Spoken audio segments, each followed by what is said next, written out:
পাবনা জেলার ভাঙ্গুড়া পৌরসভায় কালীবাড়ি এলাকায় এক পরিবারে বাড়ি নির্মাণ করছিলেন। সেখানে বিএনপির নেতাসহ কয়েকজন জোর করে টাকা চেয়েছেন বলে অভিযোগ উঠেছে। আশরাফুল আলম আরিফ ও তার স্ত্রী মাকসুদা পারভীন মুন অভিযোগ করেছেন, বাড়ির মালিকের কাছ থেকে 20,000 টাকা জোর করে নিয়েছেন এবং আরও 50,000 টাকা না দিলে বাড়ির কাজ বন্ধ করে দেওয়ার হুমকি দিয়েছেন আলিমুদ্দিন নামের এক বিএনপির নেতা। এই ঘটনায় 6 জনের নামে অভিযোগ উঠেছে। তাদের মধ্যে কয়েকজন স্থানীয় রাজনৈতিক দলের সঙ্গে জড়িত বলে জানা গেছেন। তারা হলেন আলিমুদ্দিন পৌর বিএনপির 2 নম্বর ওয়ার্ডের সাংগঠনিক সম্পাদক, মোতালেব হোসেন পৌর বিএনপির সাংগঠনিক সম্পাদক, 5 নম্বর ওয়ার্ড বিএনপির সদস্য সরপু আক্তার হোসেন মানিক মিয়া এবং পৌর বিএনপির সভাপতি রফিকুল কমিশনার।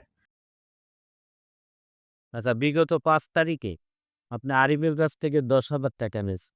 এটা আপনি মনে করেন যে রফিকুল কামির সাথে বসিন্দারই মীমাংসা হয়ে গেল। পৌর বিএনপির সভাপতি ও পৌর বিএনপির সভাপতি রফিকুল সাহেব এই টাকাটার বিষয়ে উনি জানে, সবই জানে যে আপনি 20,000 টাকা নিতে শক্তি না। হ্যাঁ, উনি সবই জানে। 10,000 টাকা আমার হাতে দিয়েছিল, ওটা সবই ছিল।